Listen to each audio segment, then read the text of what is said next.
Lower back pain వచ్చిన వాళ్ళకి treatments ఎలా ఉంటాయి డాక్టర్ గారు? సో లోయర్ బ్యాక్ పెయిన్కి వచ్చేటప్పుడు ట్రీట్మెంట్ అంటే ప్రతిదీ మేము డే టు డే యాక్టివిటీస్ అన్ని క్యాలిక్యులేట్ చేసుకొని చెప్తామండి. ఫర్ ఎగ్జాంపుల్ మా దగ్గర చాలామంది వచ్చేవాళ్ళు ఏంటంటే క్రానిక్ లోయర్ బ్యాక్ పెయిన్ వాళ్ళు వస్తారు. అంటే ఒక 4-5 మంత్స్ దాటిన తర్వాత ఇంకా స్టిల్ బ్యాక్ పెయిన్ ఉన్న వాళ్ళందరినీ క్రానిక్ పెయిన్ బ్యాక్ పెయిన్ అంటాం.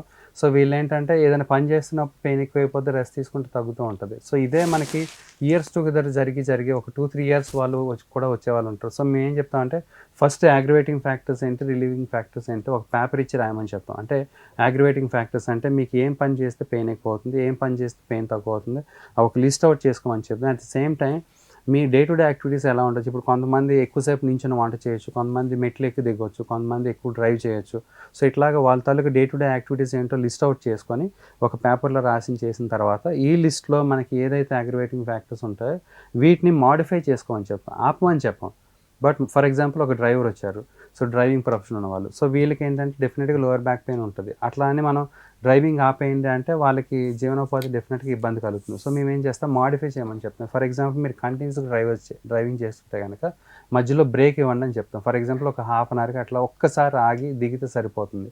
అది కూడా ఎక్కువ పెయిన్ ఉన్నప్పుడు దాని తర్వాత పెయిన్ ఎట్లా తగ్గించవచ్చు అంటే డెఫినెట్గా మనం హాట్ ప్యాక్ అనేది చాలా చాలా ఇంపార్టెంట్ అండి. మనకి ఇది ఒక మెడికేషన్ లాగా. ఇప్పుడు పొద్దున్న, మధ్యాహ్నం, సాయంకాలం పెట్టుకుంటే ఏమవుతుందంటే ఇప్పుడు పొద్దున్న నుంచి మధ్యాహ్నం వరకు మనం ఏదైతే పని చేస్తామో దాని ద్వారా ఒకవేళ పెయిన్ వచ్చింది అనుకోండి, మధ్యాహ్నం హాట్ ప్యాక్ పెట్టుకుంటే పెయిన్ సైకిల్ బ్రేక్ అవుతుంది. ఫర్ ఎగ్జాంపుల్ మధ్యాహ్నం నుంచి సాయంకాలం వరకు మనం ఏదైనా పని చేస్తే మళ్ళీ సాయంకాలం పెయిన్ పైలప్ అవుతుంది కదా, మళ్ళీ సాయంకాలం కనుక హాట్ ప్యాక్ పెట్టుకుంటే మళ్ళీ పెయిన్ సైకిల్ బ్రేక్ అవుతుంది. ఇది కూడా వన్ ఆఫ్ ది ట్రీట్మెంట్ మోడ్స్లో ఉంటుంది.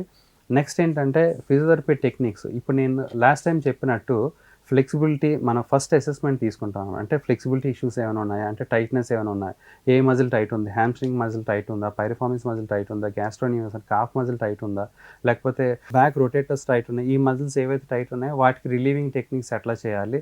At the same time muscle weakness అంటే ఏ మజిల్స్ వీక్ ఉన్నాయి, అబ్డామినల్ మజిల్స్ వీక్ ఉందా, కోర్ మజిల్స్ వీక్ ఉందా, లేకపోతే హిప్ ఫ్లెక్సర్ మజిల్స్ వీక్ ఉన్నాయి.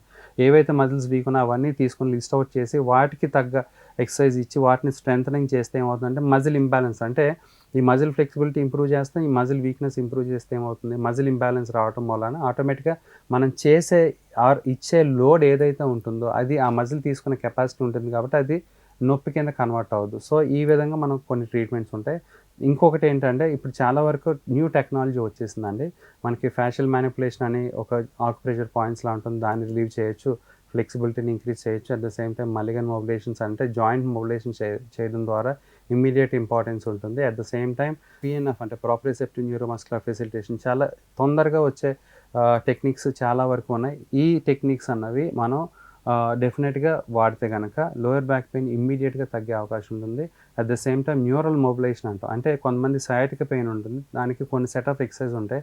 ఆ సయాటిక్ పెయిన్ కూడా తగ్గించవచ్చు ఇమ్మీడియట్గా. దానికి న్యూరల్ మొబిలైజేషన్ ఎక్సర్సైజ్ కూడా ఉపయోగపడతాయి.